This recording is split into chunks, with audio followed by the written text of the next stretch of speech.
गुरुपौर्णिमेनिमित्त माजी खासदार डॉक्टर सुजय विखे यांनी साई समाधीचे कुटुंबासह दर्शन घेतले। यावेळी त्यांच्यासोबत मातोश्री शालिनीताई विखे आणि पत्नी धनश्री विखे उपस्थित होत्या। दर्शनानंतर पत्रकारांशी बोलताना त्यांनी स्पष्ट सांगितले की माझे खरे गुरु कैलासवासी बाळासाहेब विखे आहेत, तर नवयुगाचे राजकीय गुरु मुख्यमंत्री देवेंद्र फडणवीस आहेत। तसेच भाजपचे उत्तर जिल्हाध्यक्ष नितीन दिनकर यांच्यावर झालेले आरोप दुर्दैवी असल्याचे सांगून त्यांनी दिनकर यांची ठाम पाठराखण केली। हे आरोप अंतर्गत कुरघोडीचा भाग असून न मिळालेल्या पदाचे दुःख काही लोकांमध्ये आहे असे ते म्हणाले। ग्रोमर घोटाळ्याबाबत बोलताना सुजय विखे म्हणाले की शिर्डीतील सुमारे 1100 नागरिकांचे 350 कोटी रुपये अडकले असून त्यात संस्थांचे 70% कर्मचारी आहेत। गुंतवणुकीसाठी जबाबदार एजंट, कर्मचारी आणि सावकारांवर कारवाई होणार आहे।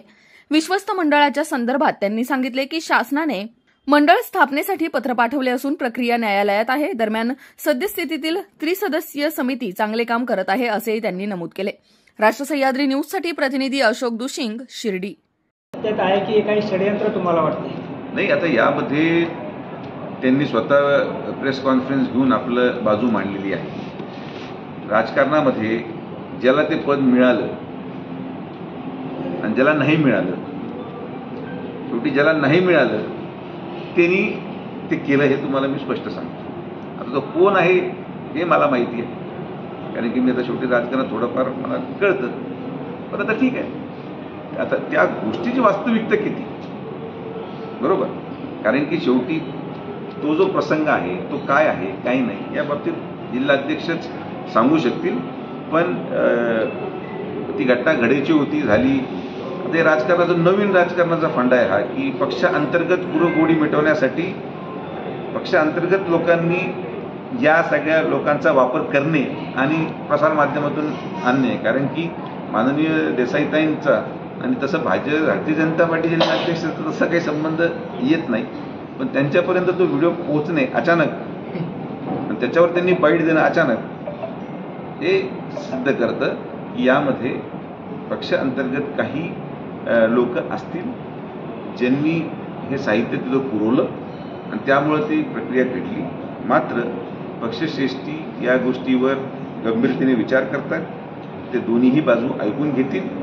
आणि माझं एक स्पष्ट मत आहे की जे स्टेटमेंट एका व्यक्तीने मीडियासमोर दिलं, तो व्हिडिओ दाखवून, जिल्ह्यामध्ये कोण व्यक्ती त्याचा